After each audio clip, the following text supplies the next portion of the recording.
ये जो घर गृहस्थी वाले हैं, गृहस्थों के पास जाने से हमें आराम मिल जाए, तो तब सी धनवंत दरिद्र ग्रही और कली कौटुक जाते न बात कही। तो नारद जी महाराज जैसे ही गृहस्थों के यहाँ गए, लेकिन गृहस्थों के यहाँ बड़ी विचित्र स्थिति है आजकल। गृहस्थों के यहाँ उन्होंने स्थिति क्या देखी कि तरुणी प्रभुतागे शाल को बुद्धिदाय कहा और कन्या विक्रयो लोभा दंपति नामो चकल। गृहस्थों की आका दशा है। तरुणीय प्रभुता आगे है, घर घर में तरुणता है। तरुणता है, ठीक है, लड़ाई झगड़े घर घर में हो रहे, चल जाएगा, लेकिन बोले समस्या क्या है? बोले श्याल को बुद्धिदाय कहा। जानते हैं श्याल को माने क्या होता है? साला। भाई जो देवी जी का भाई होता है, बच्चों के मामा, तो बोले महाराज घर घर में दशा ये है कि श्याल को बुद्धिदाय का। कोई भी चाहे धर्म का काम हो तो सबसे पहले तो लोग कहते हैं कि चलो भैया पहले घरवाली से परामर्श कर ले हम, फिर इसके बाद प्रश्न आता है कि थोड़ी भैया रिश्तेदारों ससुराल वालों से पूछ ले। तो कहने का भाव आजकल कलयुग में, ये भागवत में पहले से लिखा है कि जब कलयुग आएगा तो क्या स्थिति हो जाएगी? तरुणे प्रभुतागे श्याल को बुद्धिदाय कहा। साले साहब को बुद्धिमान बताया। आजकल लोग भी, भागवत जी में नहीं बताया, अरे भागवत में तो वो बात लिखी है जो आज घटना घट रही है। आजकल की यही स्थिति है, जितना हम सम्मान अपने माता पिता का नहीं करते हैं, उससे कहीं ज्यादा सम्मान ससुराल वालों की आजकल कर रहे हैं। और पुरानी कहावत है, दीवार बिगाड़े आरो घर बिगाड़े।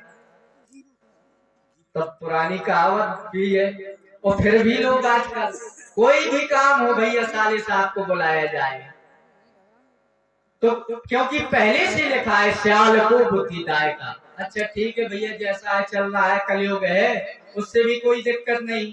नारद जी ने सोचा शायद और क्या स्थिति है। बोले श्याल को बुद्धिदाय का कन्या विक्रयो लोभा। आज देख रहे हैं लोग कि कन्याओं का विक्रय हो रहा है, बेच रहे हैं।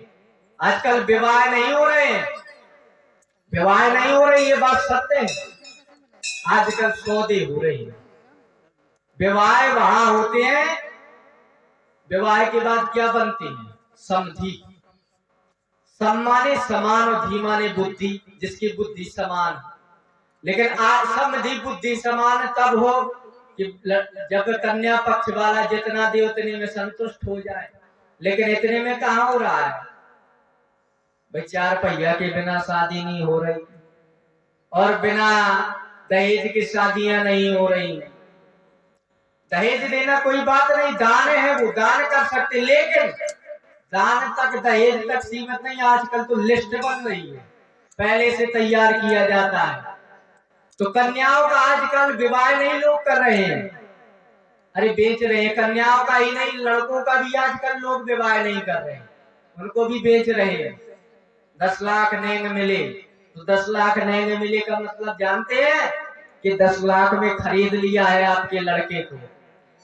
जब जब पति पत्नी में आजकल नई युवा पीढ़ी में लड़ाई होती है, तो पत्नी क्या कहती है? मेरे बाप ने 10 लाख दिए हैं। ये सुनने को मिलता, कारण क्यों? लिए हैं तो सुनने को मिल रहा है। तो कहने का भाव कि आजकल कन्याओं को, पुत्रों को विवाह नहीं हो रहे हैं, आजकल सौदे हो रहे हैं। क्योंकि कन्या का विवाह होता है दहेज से, लड़का का विवाह होता है उसकी हैसियत से। तो दहेज और हैसियत के विवाह हो रहे हैं, ना कि वर कन्या के विवाह हो रहे हैं। तो कहने का भाव, नारद जी ने देखा कि आजकल कलयुग में ये स्थिति, उसके बाद भी शायद शांति हो। तो शांति नहीं नारद जी ने देखी। नारद जी ने क्या देखा? दंपति नामो पति पत्नी में रोज महाभारत हो रही है। अब महाभारत पति पत्नी में क्यों हो रही? चाबी समझ जाओ आप। सबसे बड़ी समस्या गृहस्थी की चाबी। और गृहस्थी में कौन? जय में सब जेवर रखा है, पूरी माल की रखी है, वही की चाबी के पीछे लड़ाई है पति पत्नी में हो रही। अगर सास ससुर गृहस्थी की चाबी रखे, दो बहू हैं, तो दोनों बहुओं की अपने अपनी पति से लड़ाई इसलिए होगी कि देखो बुढ़े हो गए फिर भी चाबी नहीं छोड़ रहे। अरे ये नहीं कि दो लड़के हैं आधा आधा बांट दे। तो वो कहता है कि माता पिता है कोई दिक्कत नहीं बांट देंगे। अरे बांट कब देंगे? जब मर जाएंगे तब बांट देंगे। पता नहीं किसके बड़े के साथ पिताजी रह रहे हैं, उसी को ना दे जाए। तो लड़ाई आपस में हो रही है इसीलिए। और जिस दिन भाई गृहस्थी की चाबी मिल गई पति पत्नी को, बहू को, सोई वही दिन से या तो सास ससुर खेत में या खलिहान में या फिर अलग कम जानवर वाले घर में तुरंत न्यारे हो जाते हैं। तो नारद जी ने ये स्थिति पहले से भागवत में लिखी। नारद जी ने जब इतनी सब स्थिति समझ ली तो नारद जी ने सोचा कि अब यहाँ सुख नहीं है, हमें गृहस्थों के यहाँ भी हमें कोई सुख नहीं।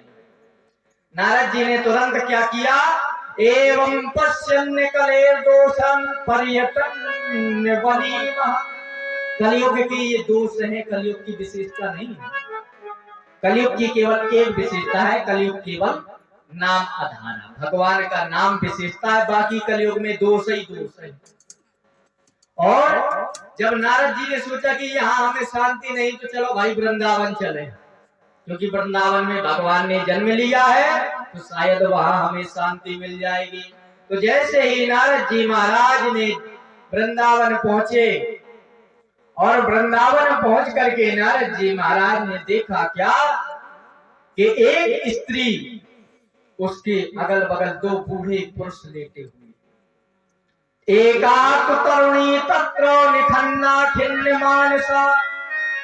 एक स्त्री है, उसके अगल बगल दो पुत्र, कोई दो वृद्ध लेटे हुए हैं और घूम के बहुत सारी स्त्रियां सेवा कर रही हैं, लेकिन वो स्त्री रो रही है।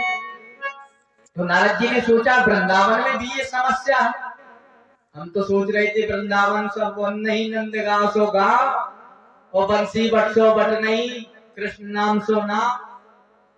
लेकिन यहाँ वृंदावन में भी समस्या कैसे? नारद जी विचार करने लगे तो सोचा कि चलो जाए पूछें। लेकिन नारद जी ने सोचा कि स्त्रियों के बीच में हम जाकर क्या करेंगे बाबा बैरागी? वो कहीं ऐसा ना हो कि हम जाएं और कहने करिए बाबा यहाँ कहाँ चले आ रहे, तो भाई बदनामी हो जाए। सबसे बड़ी समस्या लोगों को बदनामी की भी तो रहती है आजकल। तो नारद जी ने भी विचार कर लिया कि हम नहीं जाएंगे। नारद जी जब लौटने लगे तो उस स्त्री ने जैसे ही देखा कि संत हमारे पास आ रहे थे लेकिन लौट ही चले जा रहे, तो नारद जी महाराज से तुरंत ही उस स्त्री ने क्या कह दिया कि भो भो साधु क्षणं तिष्ठो मा चिन्तामपि नाशयः दर्शनम तव लोकस्य सर्वथा गेहं परम। बोले साधु जी, भो साधु क्षणं तिष्ठ। अरे साधु जी थोड़ा रुको। क्यों? मेरी चिंता का निवारण किए जाइए। अरे आपके तो मात्र हमने सुना है कि अगर संत का दर्शन केवल हो जाए तो अनेक पाप नष्ट हो जाते हैं, लेकिन आप जब पास ही में आ गए तो हमारी चिंता का निवारण भी जरा कर दीजिए। नारद जी ने सोचा बड़ी विडंबना भाई, आजकल लोग जाते हैं संतों के पास इसलिए नहीं जाते कि महाराज भगवान से मिलने का कोई साधन बताओ। अरे भगवान की भक्ति कैसे बढ़े वो बता दो। नहीं, संतों के पास जाएंगे, ब्राह्मणों के पास जाएंगे तो क्या पूछेंगे? महाराज ऐसी कोई जुगाड़ बता दो, व्यवस्था बता दो ताकि पैसा खूब उतरा है, घर में लड़ाई ना हो।